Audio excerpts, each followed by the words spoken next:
வெற்றிவேல் முருகனுக்கு அரகரோகரா.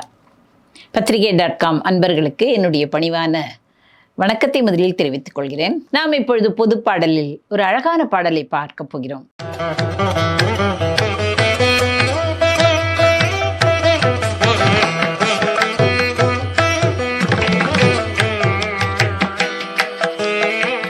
முருகனிடம் கேட்கிறோம், எனக்கு என்ன கணக்கு நீ வைத்திருக்கிறாய், அதன்படி நீ பணித்தால் அதன்படி நான் பணி செய்கிறேன் என்று கூறுகிறார். அருணகிரிநாதர் கூறுகிறார், நாம் அல்லவா கூற வேண்டும். இப்பொழுது அந்த பாடலை முழுமையாக பார்க்கலாம். புவிக்குன் பாதமதை நினைபவர்க்கும் கால தரிசனை புலக்கண் கூடும் அதுதனை அறியாதே புரட்டும் பாத சமைகள் நெறிக்கண் பூது படிரரே புழுக்கண் பாவம் அது கொழல் பிழையாதே கவி கொண்டாடு புகழினை படிக்கும் பாடு திறமிலி கலைக்கும் பாவ சுழல்படும் அடி நாயேன் கலக்குண்டாகு புவிதனில் எனக்குண்டாகு பணிவிடை கணக்குண்டாதல் திருவுள்ளம் அறியாதோ. சிவத்தின் சுவாமி மயில்மிசை நடிக்கும் சுவாமி எமதுளே சிறக்கும் சுவாமி சொரூபம் இது ஒளிக்கான செழிக்கும் சாமி பிறவியை ஒழிக்கும் சாமி பலமதை தெரிக்கும் சுவாமி முனிவர்கள் இடமேவும் தவத்தின் சாமி புரிப்பிழை பொறுக்கும் சாமி குடிநிலை தரிக்கும் சாமி அசுரர்கள் பொடியாக சதைக்கும் சாமி எமை பணி விதிக்கும் சாமி சரவண தகப்பன் சாமி என வரு பெருமாளே. எவ்வளவு சாமி கூறுகிறார் பாருங்க. சாமி என்றால் என்ன? சொத்து, எஜமானன் என்று கூறலாம், தலைவன் என்று. ஐயா சாமி என்று கூறுகிறாரே, அப்பொழுது தலைவரே எஜமானரே என்று கூறலாம். சாமி என்றால் சொத்து, முருகனுடைய சொத்து. அதாவது முருகன் யாருடைய சொத்து? சிவபெருமானின் சொத்து அல்லவா, சிவத்தின் சுவாமி அவன்.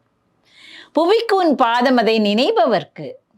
புவி என்றால் உங்களுக்கு எல்லாம் தெரியும், இந்த உலகத்திற்கு எத்தனையோ பேர்கள் இருக்கிறது, தடை இருக்கிறது, இப்படி எவ்வளவோ நிலம் இருக்கிறது, எத்தனையோ பேர்கள் இருக்கிறது. அந்த புவியில் வாழ்பவர்கள் முருகனை நினைக்க வேண்டும், இறைவனை நினைக்க வேண்டும். அப்படி அவர்கள் நினைப்பவர்களுக்கெல்லாம் என்னென்ன கிடைக்கும் அதை நினைப்பவர்க்கும் உன் பாதத்தை திருவடியை எப்பொழுது பார்த்தாலும் நினைக்கிறார்களே அவர்களுக்கு கால தரிசனை புலக்கண் கூடும். புலக்கண் என்றால் என்ன? அவர்களுடைய அறிவு கண்ணில் அது தெரியும், தெளிவாக தெரியும். கால தரிசனை என்றால் ஒரு பக்கம் பார்த்தால் காலனுடைய தரிசனம், நம்முடைய காலம் முடிந்து விட்டது, அவன் வரப்போகிறான் என்று அதுவும் கொள்ளலாம். அல்லது 3 காலங்கள் இருக்கிறது, இறந்த காலம், நிகழ்காலம், எதிர்காலம் என்று. அந்த கால தரிசனை என்ன வரப்போகிறது, என்ன வந்தது, என்ன இப்பொழுது நடக்கிறது என்று எல்லாமே கணித்து சொல்லும் அந்த திறன் நமக்கு இருக்கும் என்று தெரியாதவர்கள் பலர் இருக்கிறார்கள். அதாவது யார் அப்படி இருப்பார்கள்? முருகனை யார் தினந்தோறும் தொழுகிறார்களோ நினைக்கிறார்களோ அவர்களுக்கு இந்த முக்காலமும் உணரும் அந்த அறிவு இருக்கிறது. காலதரிசனை புலக்கண் கூடும், அதுதானே அறியாதே. அதே சிலர் இருக்கிறார்களே வம்பு பேசுபவர்கள், அவர்கள் எல்லாம் அறிய மாட்டார்கள். அறியாதே புரட்டும் பாத சமைகள் நெறிக்கண் பூது. அப்படி புரட்டி புரட்டி பேசுகிறார்களே. யார் பேசுகிறார்கள்? சமயவாதிகள். என்னுடைய சமயம்தான் பெரியது, உன்னுடைய சமயம்தான் பெரியது சிறியது என்று பேசுகிறார்களே, அவர்கள் புரட்டி புரட்டி பேசுவார்கள். அப்படி அந்த பாப நெறி சமயங்கள் இருக்கிறார்கள், அந்த வழியே நடக்கின்ற படிரரை புழுக்கண் பாவம் அது கொழல் பிழியாதே. அந்த வஞ்சக பாவத்திற்கு நான் அடிமையாகிறேன், அந்த வழியில் நான் செல்கிறேன். செல்லக்கூடாதுதான் தெரியும், இருந்தாலும் அப்படி செய்கிறேன். அப்படி வஞ்சக பொய்யர்களை பாவத்திற்கு என்று ஏற்பட்ட புழுக்கள் நிறைந்த நரகம் இருக்கிறதே, அந்த நரகம் ஏற்றுக்கொள்ளுதல் ஒரு நாளும் தவறாகாது. ஆமாம், ஏனென்றால் அவர்கள் எல்லாரும் நரகக்குழியில் வீழ்வார்கள். இப்படி பாவம் செய்தால் நரகக்குழியில் தான் வீழ வேண்டும். கவி கொண்டாடு புகழினை. கவி என்றால் என்ன? கவிகள் இருக்கிறார்களே, அவர்கள் எல்லாம் இறைவனை பற்றி பாடுவார்கள், எவ்வளவோ பாடி வைத்து போற்றுகிறார்கள். அதையெல்லாம் ஒரு நாளாவது நாம் எடுத்து படித்திருக்கிறோமோ அல்லது கேட்டிருக்கிறோமோ? அதுவும் இல்லை. கவி கொண்டாடு புகழினை, அந்த புகழ்தனை உன்னுடைய புகழ் என்றே வைத்துக் கொள்ளலாம். முருகா, உன்னுடைய புகழினை படிக்கும் பாடு கூட எனக்கு தெரியுமில்லை, நான் பாட வேண்டாம், அதை படித்தாவது நான் உணரலாம் அல்லவா? உன்னுடைய பெருமைகளை உணர்ந்து மற்றவர்களுக்கு சொல்லலாம் அல்லவா? அது கூட எனக்கு தெரியாமல் இருக்கிறேன் முருகா. கலைக்கும் பாவ சுழல்படும் அடி நாயன் இளைப்பை உண்டாக்கும். அதாவது என்ன, அப்படி நான் உழைத்து விட்டேன், எதுவும் இல்லை, இங்கு தெரிகிறேன் அங்கு தெரிகிறேன், எதற்கும் வீணாகத்தான் இருக்கிறேனே தவிர்த்து, அப்படி இருந்தாலும் எனக்கு இளைப்பாக இருக்கிறது. அப்படி இளைப்பை உண்டாக்கும் அந்த பாவ சுழற்சியில் நான் சிக்குண்டு தவிக்கிறேன் முருகா. இப்பொழுதுதான் அவன் உணர்கிறான். கீழ்மகனான எனக்கு அடி நாயே, நாய் போன்ற எனக்கு என்று கூறுகிறார். எப்பொழுதுமே அவர் அப்படித்தான் தன்னை தாழ்த்தி கொள்வார். ஆனால் அதற்கு அவர் தகுந்தவரா? அப்படி அல்ல. அவர் மிக உயர்ந்தவர். இதையெல்லாம் நமக்காகத்தான் சொல்லுகிறார். அதனால் கீழ்மகனான எனக்கு முருகா கலக்குண்டாகு புவிதனில் எனக்குண்டாகு பணிவிடை என்ன வைத்திருக்கிறார். எது நான் பிறந்ததிலிருந்து கலக்கம் கலக்கம் கலக்கம். எனக்கு மட்டும்தான் அல்ல முருகா, பிறந்தவர்கள் எல்லோருக்குமே இந்த வாழ்க்கையில் கலக்கமாகவே இருக்கிறது. நாம் ஒருவேளை இருந்து விடுவோமோ என்று இருக்கிறது, ஒருவேளை இந்த மாடு முட்டுமோ என்று கலக்கம், அல்லது சமையல் சரியாக இருக்குமோ என்று எல்லாவற்றிலுமே ஒரு கலக்கம். எதுதான் கலக்கம் இல்லை? நான் சரியாக பரீட்சை எழுதுவேனோ என்ற ஒரு கலக்கம். இப்படி கலக்கம் கலக்கம் கலக்கம் என்று இருக்கும் இந்த உலகத்தில் கலக்குண்டாகு புவிதனில் எனக்கு உண்டாகு பணிவிடை. எனக்கு என்று நீ ஏதாவது வைத்திருப்பாய் அல்லவா? எனக்கு இவ்வளவு உள்ளதான ஒரு தொண்டு, எனக்கு ஒரு தொண்டு விதிக்கப்பட்டிருக்கிறது. அந்த தொண்டு என்ன முருகா நீ சொல்லேன், நான் அதன்படி நான் தயாராக இருக்கிறேன். தொண்டு இவ்வளவு என்று உள்ளதான ஒரு கணக்குண்டாதல் திருவுள்ளம் அறியாதோ? எனக்கு என்று ஒரு கணக்கு எழுதி வைத்திருக்கிறாய் அல்லவா?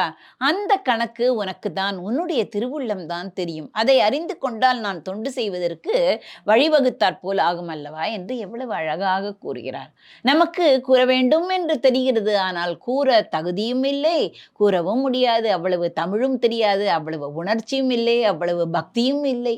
நாம் தான் கீழ்த்தரமாக இருக்கிறோம். அருணகிரிநாதர் அல்ல. அருணகிரிநாதர் நமக்காக அவர் வக்கீல் போல் பேசுகிறார் முருகனுடன். அடுத்து அவர் புகழ்கிறார். எப்படி புகழ்கிறார் பாருங்கள் முருகனை. சிவத்தின் சாமி என்று கூறுகிறார். சிவபெருமானிடத்தே தோன்றிய சுவாமி, அவர் சொத்து, தலைவர், எஜமானன் சுவாமி. மயில் மிசை நடிக்கும் சுவாமி. எப்பொழுதுமே தெரியும் மயில் இல்லாமல் முருகன் இல்லை என்று. முருகன் இந்த மயில் மேலில் நடிக்கும் சுவாமி என்றால் என்ன? அவன் நடனம் ஆடுகிறான். அதன் மேல் நின்று கூட நடனம் ஆடுமானா.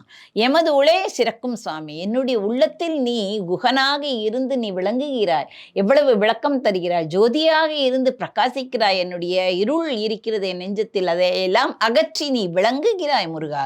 அப்படிப்பட்ட சாமி, மயிலின் மீது நடனம் கொள்ளும் சுவாமி, எம்முடைய உள்ளத்திலே சிறப்பாக விளங்கும் சுவாமி.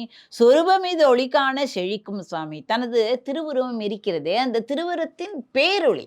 இருட்டில் ஒரு உருவம் இருந்தால் நம்மால் பார்க்க முடியுமா? அந்த உருவம் வந்தாலே நமக்கு பேரொளியை தருகிறது. அப்படிப்பட்ட உருவம் முருகனுக்கு. அப்படி திருவுருவத்தின் பேரொளியை அடியார்கள் காணுமாறு வியக்குமாறு விளக்கமாக அவன் தோன்றுகிறானாம் முருகன். அப்படிப்பட்ட ஒளி நிறைந்தவன் அவன். அவனுக்கு எந்த ஒளிதான் இல்லை. அப்படி இருக்கிறது. சொரூபமிது ஒளி காண செழிக்கும் சுவாமி. செழிப்பாக இருக்கிறான் அவன். பிறவியை ஒழிக்கும் சுவாமி, அதுதானே நமக்கு வேண்டும்.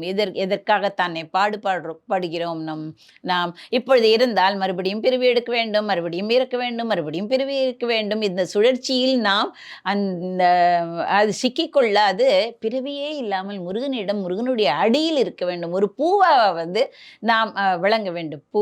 பூ என்று கூறுகிறோமே, எந்த பூவாக இருந்தாலும் அவனுடைய திருவடியில் இருந்தால் அதுவே நன்மை பயக்கும். அதாவது பிறவி இல்லாமல் அது நம்மை நல்ல விதத்தில் முருகனுடன் சேர்க்கும். பிறவியை ஒழிக்கும் சுவாமி. பவம், அதை பிறவி என்று கூறிவிட்டார், அதுவே பவம் தானே. அதனால் இதை பாவம் என்று வைத்துக்கலாம். பாவம் என்பது பாவம் என்று சுருங்கி இருக்கிறது என்று வைத்துக் கொள்ளலாம். அதனால் பாவத்தை எல்லாம் களையும் சுவாமி. பாவம் அதை தெரிக்கும் சுவாமி. போக்கி ஒழிக்கும் சுவாமி. முனிவர்கள் இடம் மேவும் தவத்தின் சுவாமி. முனிவர்கள் எப்பொழுதுமே தவம் செய்வார்கள் அல்லவா? அந்த தவம் நல்ல விதமாக செய்ய வேண்டும் என்று அவன் காப்பானாம். அவன் காவற்கடவுள். முனிவருக்கு எப்போதுமே தவ பொருளாகவும் விளங்கிறான். அவர்கள் செய்யும் தவத்தையும் அவன் காத்து கொள்கிறான். அவன்தான் தவப்பொருள். அது யாவருமே அறிந்ததுதான். இருந்தாலும் அந்த தவத்தையும் அவன் எந்த இடையூறும் வராமல் அவன் காக்கிறான். சுவாமி ஆயிற்றே. பிழை பொறுக்கும் சுவாமி. எந்த பிழை நாம் புரிந்தாலும் அதையெல்லாம் பொறுத்துக்கொள்வான் அவன். பொறுத்து கொள்ளும் சுவாமி. குடிநிலை தரிக்கும் சுவாமி. யாருக்கு அந்த குடிநிலையை தரிக்கிறான் என்றால் அந்த தேவர்களுக்கு. தேவர்கள் எல்லாவற்றையும் இழந்தார்கள் அல்லவா அந்த சூரபத்மனிடம். அந்த சூரபத்மனிடம் இழந்த எல்லாவற்றையுமே, எல்லா சொத்துக்களையும் எல்லாவற்றையும் அனைத்தையும் அவர்களிடமே திருப்பி அடையும்படி, வளப்பமுடன் வாழும்படி, செழிக்கும்படி, அதை நிலை தரிக்கும், நிலை என்றால் நிலையாக இருக்கும்படி நிலை பெற வைத்த சுவாமி. அசுரர்கள் பொடியாக சதைக்கும் சுவாமி என்று கூறிவிட்டார். சதைக்கும் என்றாலே எவ்வளவு கொடூரமாக இருக்கிறது. அசுரர்கள் இருந்தார்களே, சூரபத்மன் வகைராக்கள் இருந்தார்களே, அவர்களை அழித்த சுவாமி. எமை பணி விதிக்கும் சுவாமி. ஆடும் பரி வேல் அணி சேவல் என பாடும் பணியே பணியாருள்வாய் என்று சொன்னாரே, அப்படி என்னை பாடுவதற்கு பணி செய்த சுவாமியே, உன்னை நான் மறப்பேனா? நீ யார் தெரியுமா? சரவண தகப்பன் சாமி என வரு பெருமாளே. சரவண பவனே, சரவணத்தில் உதித்தவரே. இந்த நெற்றிக்கண்ணிலிருந்து தோன்றி மாறி மாறி மாறி மாறி கடைசியில் இந்த சரவணத்தில் உதித்தவரே. 6 குழந்தையா உதித்து பிறகு அம்பிகையை எல்லாவற்றையும் சேர்த்து, எல்லா குழந்தைகளையும் சேர்த்து முருகனாக்கி கொண்டாளே. அப்படி சரவண பவனே நீ யார் என வரு தகப்பன் சுவாமி. தகப்பன் சுவாமி யார்? தகப்பன் சுவாமி என்பது சுவாமி மலையில் இருக்கிறாரே, அவர்தான் தகப்பன் சுவாமி. தகப்பனுக்கு சாமியாக இருந்து அவருக்கு உபதேசம் செய்தாரே, அதை தான் கூறுகிறார். அதனால் எவ்வளவு சாமி போட்டிருக்கிறார் பாருங்கள். அதனால் சுவாமி என்றால் உரிமையாளர். அந்த உரிமை அவருக்கு தான் இருக்கிறது. அப்படி அந்த சாமியை நம் மனத்திற்குள் வைத்து கொண்டு சாமி சாமி சாமி என்று நாமும் இதே போல் துதித்தால் முருகன் நமக்கு நல்லதை கொடுப்பான் என்று நன்றாக புரிகிறது. திருப்புகழை பாடுங்கள், திருப்புகழ் வகுப்புக்கு செல்லுங்கள். கீழே கொடுத்த அந்த தொலைபேசிக்கு தொடர்பு கொள்ளுங்கள். நன்றி, வணக்கம்.